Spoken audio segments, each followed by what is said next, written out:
안녕하세요. 팩트프니스 언론과 미디어 본능에 대해서 발표할 2학년 6반 2번 김서연입니다.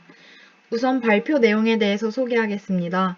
관동 대지진, 부정본능, 공포본능, 영악한 언론. 제목에 대해서 구미가 좀 당기시나요? 그럼 시작해보겠습니다. 관동 대지진. 여러분 모두 이 사건 알고 계시죠? 역사 시간에 졸지 않은 이상 모두 한 번씩은 들어보셨을 겁니다.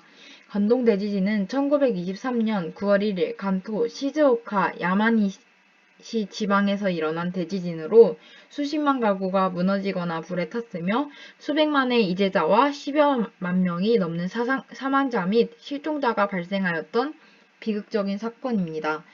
하지만 이 사건의 비극성은 지진 그 자체에서 끝나지 않았습니다.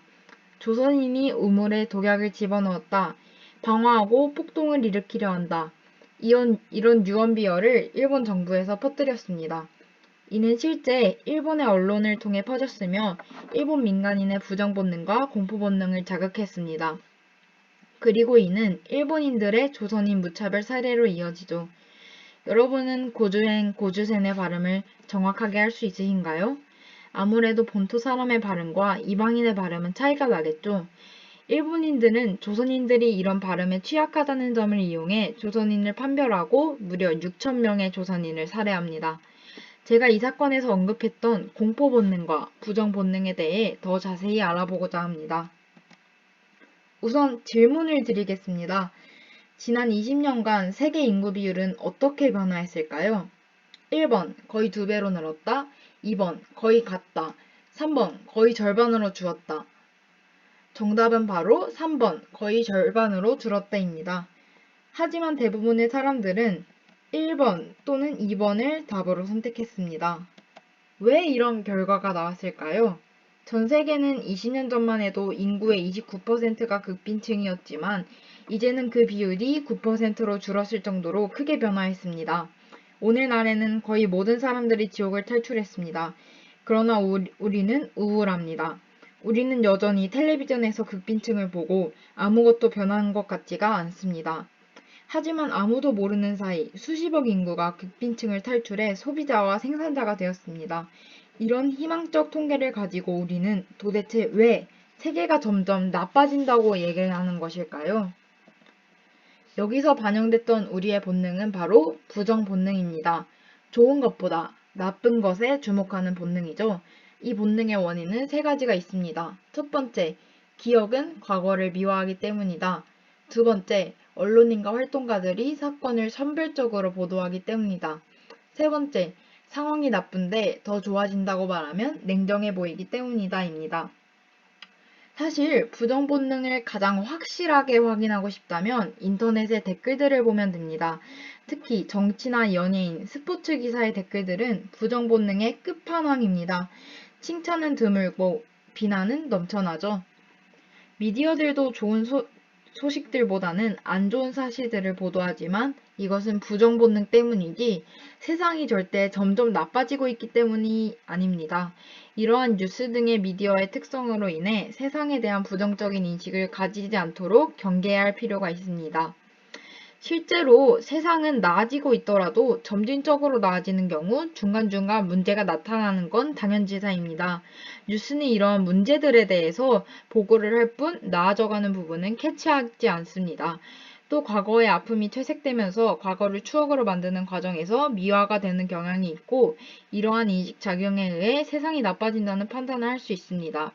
하지만 살아가는데 이러한 태도는 그다지 도움이 되는 태도가 아닙니다.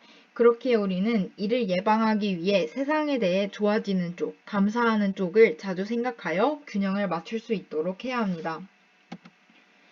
계속 질문을 던져서 죄송하지만 또 질문을 던지겠습니다. 우리는 왜 비행기를 무서워할까요? 비행기 사고가 날 확률은 얼마나 될까요? 비행기 사고가 날 확률은 0.000025%입니다. 차를 타다 죽을 확률보다 낮은 것이죠. 하지만 우리는 자동차를 탈 때는 사실 별 생각 없이 탑승합니다. 우리가 비행기에 대해 무서움, 두려움 또는 공포를 느끼는 이유는 바로 언론의 공포 조장 때문입니다. 우리는 이것을 공포 본능이라고 부르는데요.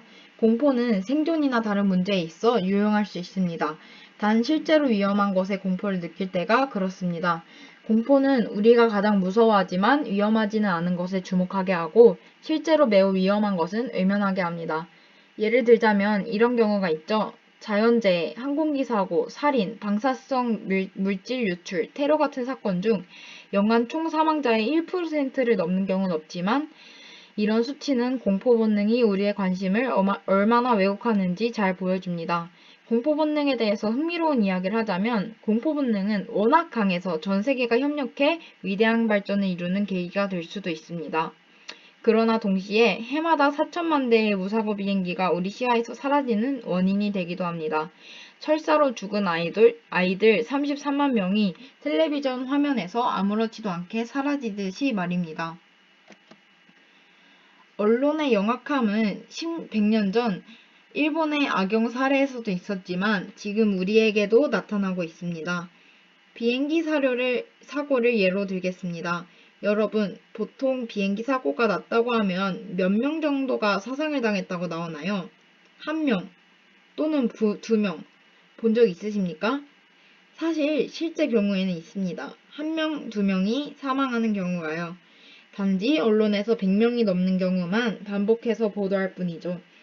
우린 이런 뉴스를 반복적으로 접하며 비행기에 대한 공포심을 가지게 됩니다. 결국 언론은 이렇게 우리를 이용하는 것이죠. 다음은 본능을 극복하는 법입니다. 우선 부정 본능을 극복하는 법에 대해 알려드리겠습니다. 이것들을 기억하면 좋습니다. 첫 번째, 상황은 나쁘면서 나아지고 있기도 하고 나아지고 있지만 동시에 나쁘기도 합니다. 긍정적 변화는 훨씬 흔하지만 우리에게 잘 전달되지 않습니다. 과거가 끔찍했다는 증거는 마주하기 겁나지만 훌륭한 자원입니다. 나쁜 뉴스가 많이 나오는 이유는 세상이 나빠져서가 아니라 고통을 감시하는 능력이 좋아졌기 때문입니다. 어찌 보면 당연한 이야기로 들릴 수도 있습니다. 하지만 두세 번 정도 읽고 곱씹어보면 이 얘기가 부정 본능을 극복하는데 엄청난 도움이 될 거라고 생각합니다. 저는 여러분들에게 30초의 시간을 드리려고 합니다. 이 4가지의 극복 방법을 한 번씩, 아니 2번씩 읽어보시기 바랍니다.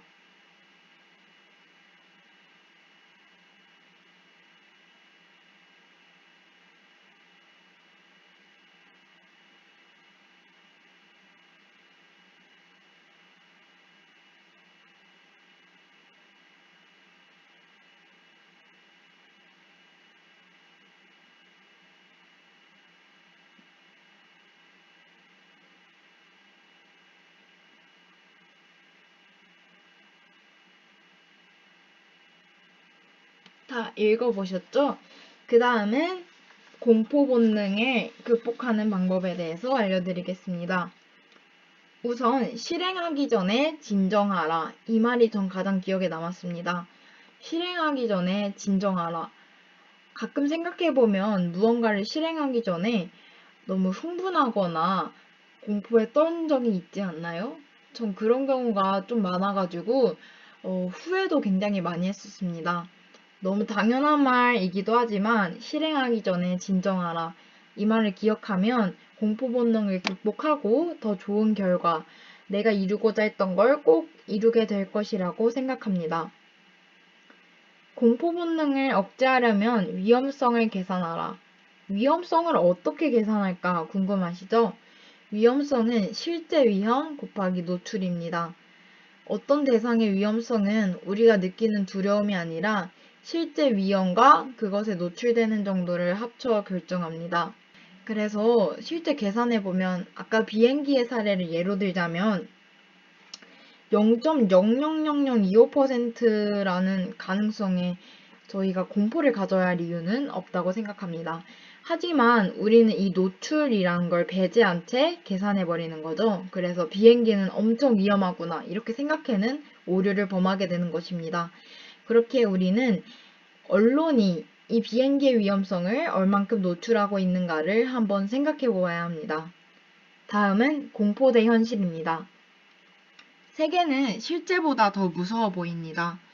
우리는 항상 주목 필터나 언론에 걸러진 무서운 것을 보고 듣기 때문입니다. 그렇기에 우리는 우리의 현실과 공포를 다시 한번 비교하여 진짜 공포가 무엇인지를 알아챌 필요가 있습니다. 제 발표를 잘 들어주셔서 감사합니다.